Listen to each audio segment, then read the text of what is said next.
ይሄው እንግዲህ ዛሬ ነገ ያለችኝ የሷን ቤት እናቷን ነው የምመስለው ወደ ቤቷ ስመላለስ ዛሬ መሄዳለሁ ነገ መሄዳለሁ ከነገ ወዲያ ምን ትላለች እንግዲህ መጥፋቱን ያው ያሳወቀችኝ በሌላኛው ቀን ነው እና ሁሉም ልብስ ነው የጠፋው 5 ልብስ የመጣው አንደኛው ከአሜሪካ ነው የመጣልኝ አንደኛው ከጀርመን ነው ሌላኛው ከእንግሊዝ ነው የላከችልኝ ይሄው እኔ እንደምታዩኝ ዘናጭ ነኝ ልብሶች የሚመጣልኝ ከውጪ ነው እንደምታደክሚን በርዳታ የሰበሰብሽው ልብስ ስለሆነ ነው እንደዚህ የምትሆኚ እኮ ቆይተሽ ልለብሽው ነው ማን ነው አሁን ቆይ ጎን ለጎን አትነጋገሩ ለኔ ያስረዱኝ እሺ በአጠቃላይ እንደው ወደ 60,000 ብር የሚያክል እንደው ገደማ ነው ያባከነችብኝ ተበላሽቷል ጠፍቷል ምንድነው ከአንድ 15 ቀን ነው የመጣችው ልብስ አቤት ውሸት ሁኔታ ይጣሴ ሲሆን በሙያዬም ዳኛ ነኝ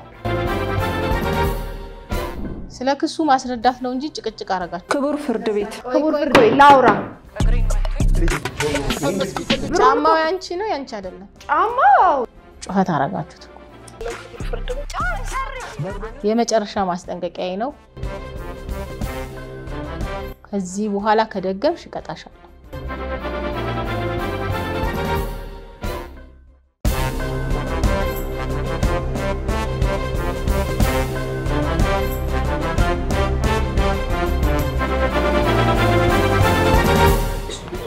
ሰላም ውድ ተመልካቾቻችን እንደምን ሰነበታችሁ ሳምንታችሁ እንዴት ነበር እንግዲህ ሳምንታዊ ዳኛ ይታይ ፕሮግራም ነው ሰዓቱን ጠብቆ ወደናንተ ቀርቧል ሰዓቱ ደርሶ ወደናንተ ይዤላችሁ መጥቻለሁኝ የተለያዩ የህግ ፕሮግራሞችን ወደናንተ አዘጋጅቼ ማቀርብላችሁ እኔ ይታይ ጣሴ ሲሆን በሙያዬም ዳኛ ነኝ ከእኔ በስተቀር ከሳሽ ተከሳሽ እንዲሁ ምስክሮችን ወክለው የሚቀርቡት ተዋናዮች ናቸው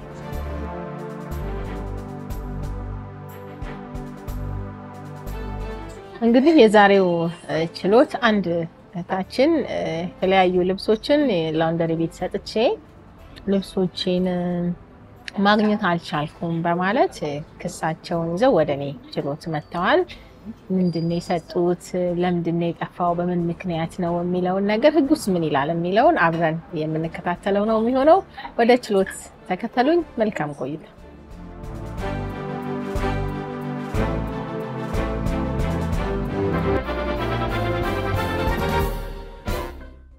እንደምን ዋላችሁ ችሎቱ በዳኛ ይታይ ለቱን ስራ ጀምሯል ከሳሽ እታለም አበበ አቤት ተከሳሽ ዮርዳኖስ በፍርዱ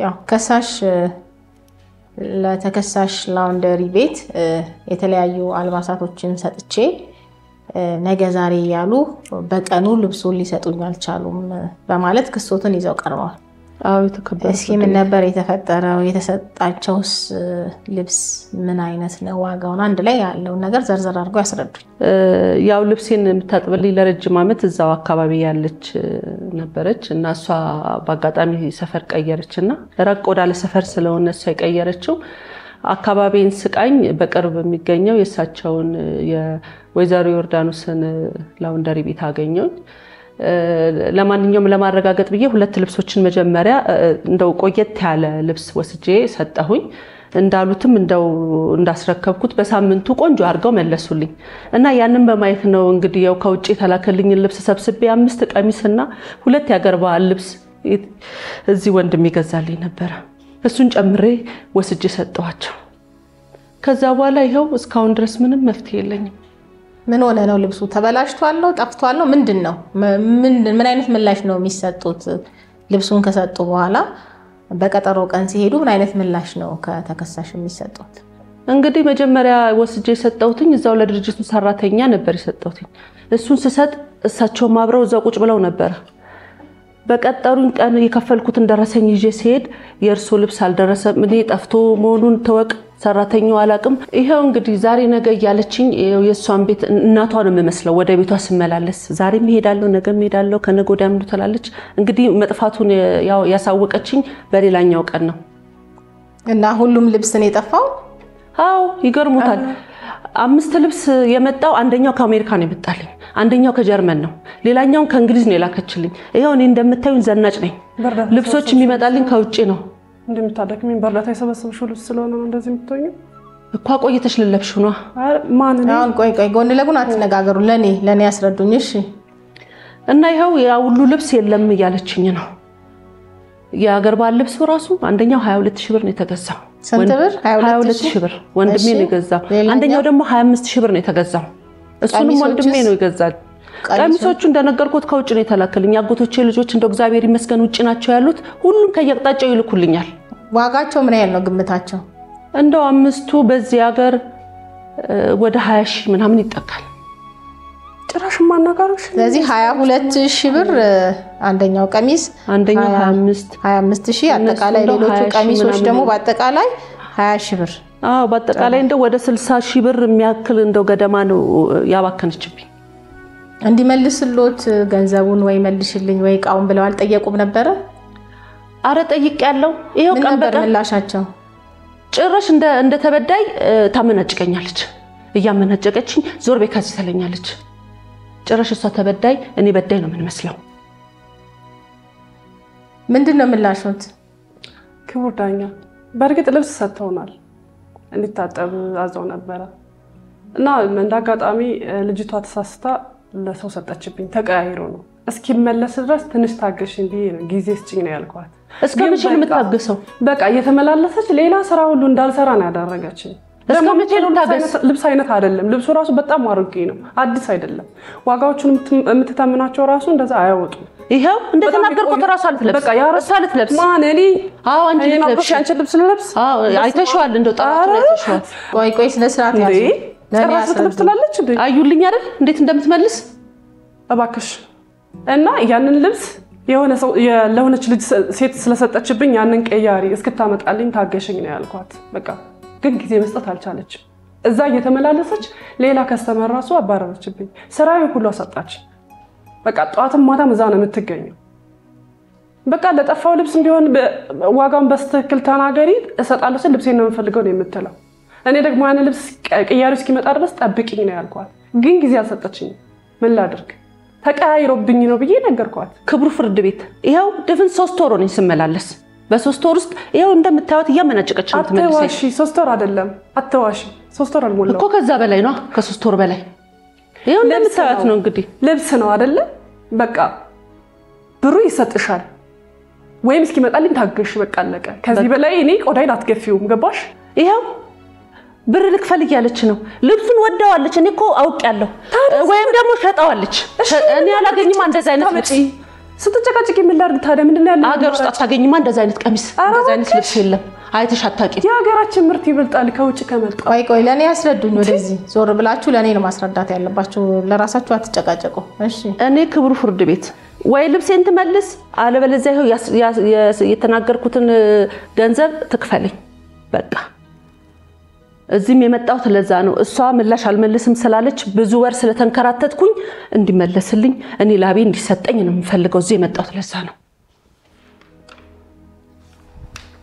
ጥሩ። እዚህ ጋር ላውንደሪ ቤት የሰጡበት ሪሲት ይታየኛል። አቅርበዋል አይደለ? ልብሱን ማግኘት አትችሉም? እችላለሁ ክቡር ፍርድ ቤት። ጊዜ ነው የሚፈልገው። በቃ ምን ያህል ጊዜ ሆነ ስትመላለሱ? ሳጥን ውስጥ አርጋኗ አስቀምጣ። ምን ያህል ጊዜ ሆነ ስትመላለሱ ለመጠየቅ? አንድ 15 ቀን ነው የመጣችው። ይሄ ሁሉ የምትለው ውሸቷን ነው። በቃ ለመመለስ ልብስ አቤት ውሸት ነግራታለሁ። የወሰደችብኝን ሴትና የተቀያየረችብኝን እና እሷን አግኝታችሁ የሰው ልብስ ነው ብላችሁ አልተናገራችሁ? አመጣልሻለሁ እያለች ጊዜ የወሰደችብኝ እሷ ናት እንጂ ልብሶ አለኩ። አረችስ እንደው የለየላት ቀጣፊ ናት። ቀጣፊ ናት የለየላት። ክቡር ፍርድ ቤት ቅርታ መብቴ እየተጋፋች ነው፣ እየተሳደበች ነው። አንቺ ስትሰርቂ ልብሴን ምንም አይመስልሽም? ቆይ አሁን እዚህ ጋር ስለ ሌላ ነገር አትነጋገሩ። ይቅርታ። ለዚህ ማግኘት አትችሉም ልብሱን? እችላለሁ። ጊዜ ከተሰጠኝ ይመጣል። ተቀያይሮ ነው ይመጣል። ምን ያህል ጊዜ ሆነው? 3 ወር አልፎታል። ቆየው እሱ የሰጠው ሪሲት ላይ አለ የሚለው ጥር 12 ነው የሚለው። ልብሱ የተፈለገው የነበረው ለጥር 29 ነው። 3 ወር አልፎታል።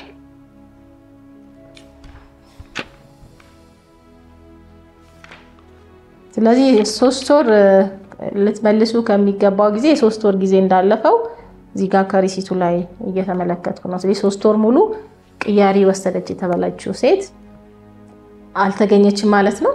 ክቡር ፍርድ ቤት መጣሁ እያለ አመጣልሻለሁ እያለች ብዙ ጊዜ ወሰደችብኝ እሷ ናት።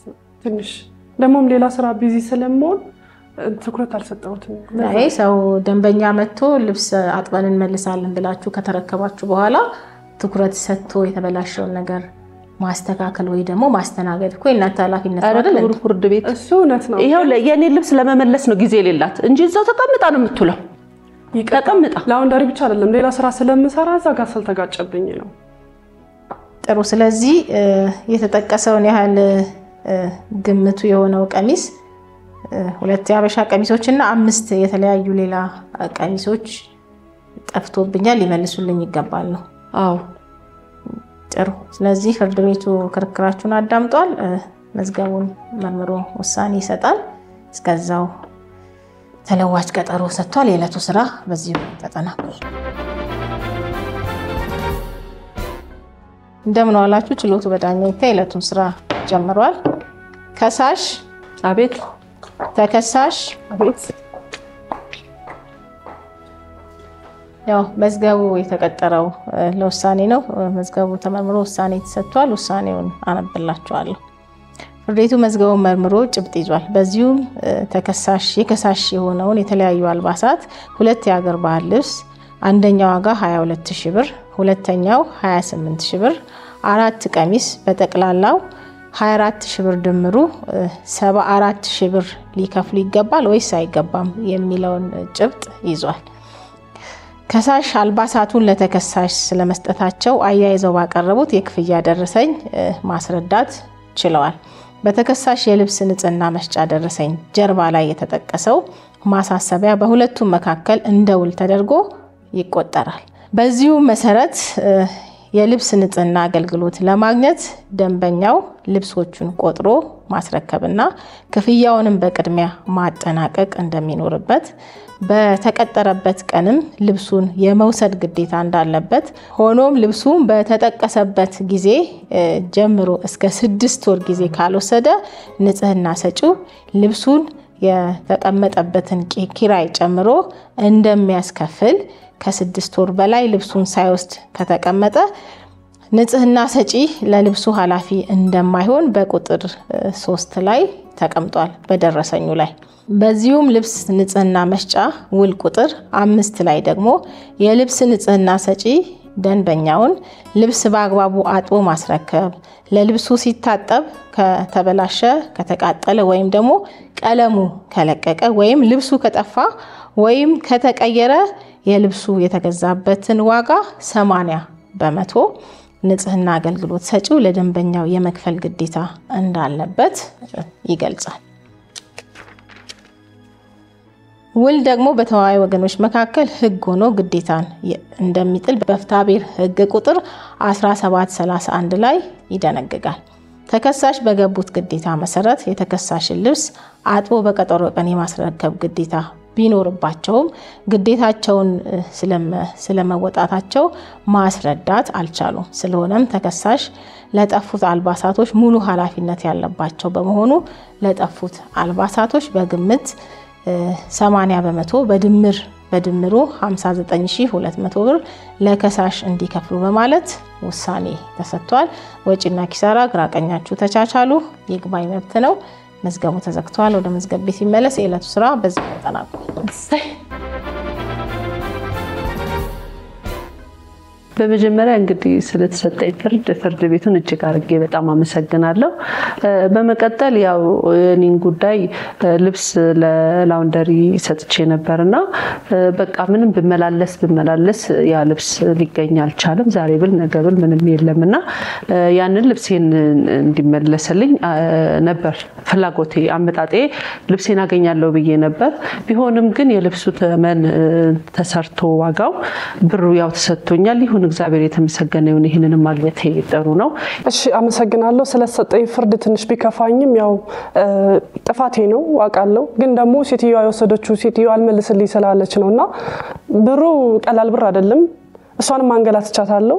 ግን እኔ ልብሱን ፈልጌው አይደለም። በርግጥ ተቀያየረ ሄደ ሴትዮዋ እስክትመልስልኝ ድረስ በተታገሰኝ መልካም ነበር ግን ደግሞ ስትታገሰኝም 3 ወር ሆኗል ምንም ማድረግ አትችልም በሷም አልፈርድም ጥፋቱ የኔ ቢሆንም ጥፋትን ሌላ ጥፋት ያመጣዋልና ሴትዮዋ ብትመልስልኝ የወሰደችዋ ብትመልስልኝ ኑሮ ይሄንን ብር ለመክፈል ያልገደድም ነበር ፍርድ ቤትም አልቆምም ነበርና ትንሽ ነገር ብዙ ዋጋ ያስከፍላል ያስተምራል በያስባለው እንግዲህ እኔ በመምጣቴ ነው ፍርዱን ያገኘውትኝ ሌሎች ሰዎች ግን ይማሩበታል በየ ማስባለው ልብሱ በርግጥ ቢኖር ቢመለስልኝ ይጠቅመኝ ነበር ቢሆንም ግን ይሁን ገንዘቡን ይሰጠኛልና ያ ሁሉ የሆነው እዚህ በመምጣቴ ነው ከሁሉም በላይ ደግሞ መማሪያ ይሆናል ሌላውን ያስተምራል በሚለው ነው እንትን ያልነው ስለዚህ ለተሰጠኝ ፍርድ እጅግ በጣም ያደረኩ ፍርድ ቤቱን አመሰግናለሁ ጥፋቱ የኔ ነው በርግጥ